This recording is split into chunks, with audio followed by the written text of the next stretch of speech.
Perkenalkan, nama saya Hersiana Pairingan, mahasiswa dari program studi ilmu keperawatan Universitas Cendrawasih. Nah, di sini saya akan mengudekasikan tentang bencana banjir. Kalian sering mendengar tentang banjir atau kalian juga sering mengalaminya. Namun, sebelum kita membahas jauh tentang banjir, kita harus tahu dulu apa itu pengertian dari bencana. Nah, menurut Undang-Undang Nomor 24 Tahun 2007, bencana adalah peristiwa atau rangkaian peristiwa yang dapat mengancam dan mengganggu kehidupan masyarakat yang disebabkan oleh faktor alam dan non-alam maupun faktor manusia sehingga mengakibatkan korban jiwa, kerusakan lingkungan, kerugian harta benda, dan dampak psikologis. Nah, sekarang kita masuk ke pengertian dari banjir.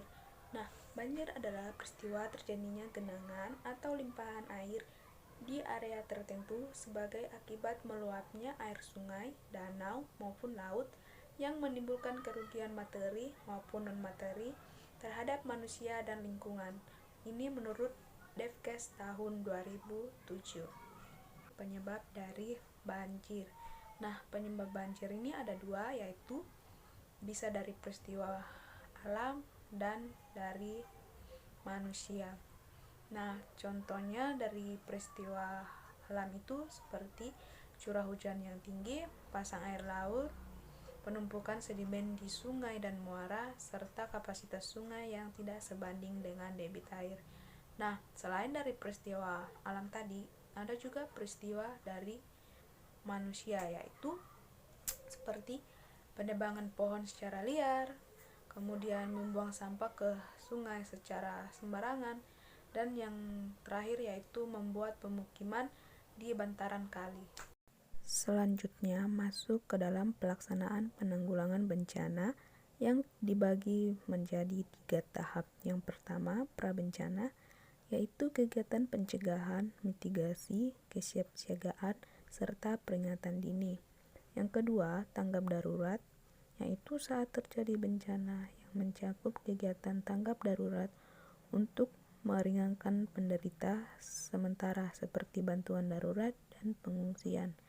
Dan yang terakhir yaitu pasca bencana, yaitu kegiatan pemulihan, rehabilitasi, dan rekonstruksi. Pada saat tidak ada banjir, kegiatan yang dapat kita lakukan pada tahap prabencana yaitu 1.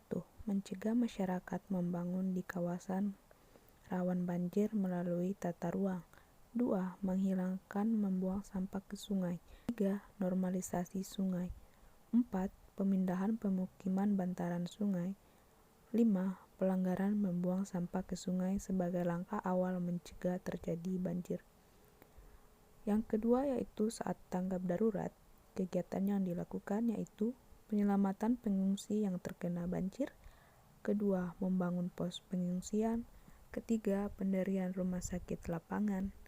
Dan yang keempat, pembentukan posko komando penanggulangan bencana.